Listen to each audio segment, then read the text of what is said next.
दोस्तों, आप तमाम लोग जानते हैं कि वक्फ संशोधन एक्ट देश भर में लागू कर दिया गया है। इसके बाद तमाम मिल्ली तंजीमें लगभग इस एक्ट की मुखालफत कर रही है और ऐसे में बिहार में इमारत शरिया, आप जानते हैं, काफ़ी चर्चित इंस्टीट्यूशन है, काफ़ी चर्चित मुस्लिम संगठन है। वहाँ से बड़ी खबर सामने आई है। वहाँ जो अमीर शरीयत हैं जनाब फैसल रहमानी साहब, उन्होंने एक प्रेस कॉन्फ्रेंस किया और इस प्रेस कॉन्फ्रेंस में उन्होंने हुकूमत बिहार सहित उन तमाम नेताओं के कहा सकता है कि उन तमाम नेताओं के खिलाफ अपनी बात कही जिन लोगों ने इस कानून को बनाने में अपना योगदान दिया है, साथ दिया है। आपको बता दें, मौलाना फैसल वली रहमानी ने इस मुद्दे पर बात करते हुए ये कहा कि यह कानून सीधे तौर पर मुसलमानों का मजहबी मामला है और हुकूमत हिंदुस्तान या किसी भी राज्य की हुकूमत को ये हक नहीं मिला कि वह किसी की मजहबी मामलात में दखल अंदाजी करे। इसके अलावा आपको बताते चले, अमीर शरीयत जनाब फैसल वली रहमानी ने इन मुद्दों पर बातचीत करते हुए यह भी बताया कि किस तरीके से बिहार में लगभग 3900 मदरसे हैं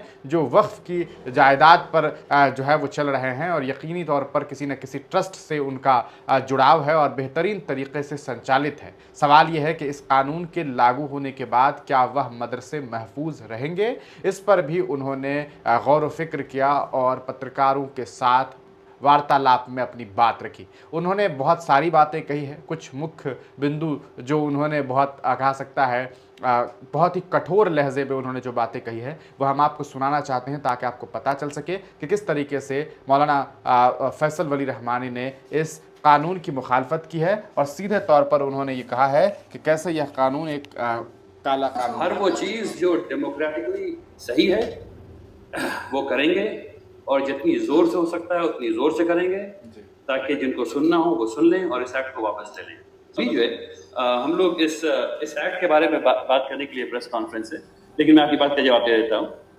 डेमोक्रेसी है, डेमोक्रेसी में जो तीनों ब्रांचेस ऑफ गवर्नमेंट हैं तीनों से बात करनी चाहिए और हम लोग तीनों से जितना बात करके समझाने की जितनी भी चीज़ हो, चाहे वो पब्लिक को समझाना हो, चाहे वो जुडिशरी को समझाना हो, चाहे वो लेजिस्लेचर को समझाना हो, हम लोग ये काम करेंगे कि उनकी बात समझ में आए और ये बात समझ में आए कि सिटीजन्स इस बिल से कितने नाराज़ हैं, कितने खफा हैं और ये बिल उनको, ये एक्ट उनको नहीं चाहिए, इस एक्ट को उनको वापस लेना चाहिए। ये डिमांड हम लोग करेंगे और पब्लिक में भी जाएंगे, इसमें कोई शुबा नहीं। सेक्युलर पार्टी ने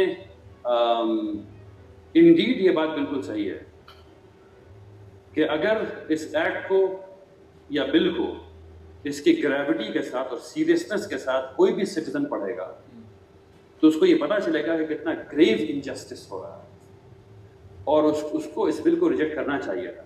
मुझे हैरत है कि सेक्युलर पार्टीज ने इस बिल का साथ दिया, मुझे हैरत है। हर वो चीज़ जो डेमोक्रेटिकली सही है वो करेंगे और जितनी ज़ोर से हो सकता है उतनी ज़ोर से करेंगे ताकि जिनको सुनना हो वो सुन लें और इस एक्ट को वापस ले लें। ये एक्ट, इस एक्ट से जो तबाही मचनी है उसका फ्रेमवर्क मैं आपको दे देता हूँ। वक्फ की जायदाद पर कॉलेजेस हैं, वक्फ की जायदाद पे प्राइमरी स्कूल हैं, मिडिल स्कूल हैं, हाई स्कूल हैं। इन तमाम वक्फ की जायदाद पे मेडिकल यूनिवर्सिटी है, MBA इंस्टीट्यूट्स हैं, कॉमर्स कॉलेजेस हैं, साइंस कॉलेजेस हैं। इनमें पढ़ने वाले 80 to 98% बच्चे नॉन मुस्लिम। ये सब खत्म हो जाना है तो नुकसान किसका होना है, इस बात को समझिए। नुकसान किसका होना है, इस बात को समझिए। उन लोगों का होना है जिनके पास देने को फीस नहीं है, जो ऐसे इंस्टीट्यूशन पढ़ते हैं, क्योंकि बड़े लोगों के लिए तो IIT भी खत्म हो जाना है, तो हार्वर्ड वगैरह सब आ ही रही है, तो जिसके पास पैसा है वो उसमें जाएगा और जिसके पास पैसा नहीं वो इन सब में पढ़ता, ये सब खत्म, बात खत्म। जो गरीब था वो गरीब ही रहेगा। अभी तो पता नहीं है, प्रोग्राम बनाएंगे तभी, अभी पता नहीं। तो सुना आपने फैसल वली रहमानी को किस तरीके से बड़ी बेबाकी के साथ उन्होंने इस मुद्दे पर अपनी बात रखी। उन्होंने ये बताया कि आने वाले दिनों में ये तय किया जाएगा कि किस तरीके से इस मामले को लेकर के आंदोलन की जाए। आपको बताते चले, पिछले दिनों यही इमारत शरिया है जहाँ पर विवादित खबरें सामने आई कि प्रशासन की टीम वहाँ पहुँच गई। आपसी टूट और रंजिश की वजह से भी इमारत शरिया पिछले दिनों खबरों में रहा।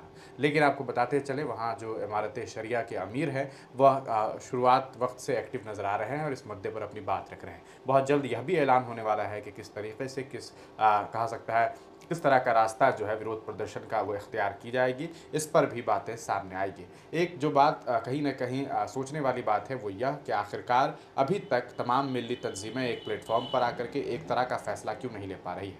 कहीं न कहीं ये देखने को मिल रहा है कि हर मिली तंजीम अपने-अपने तरीके से इस मामले की लड़ाई लड़ने की बात कर रहा है।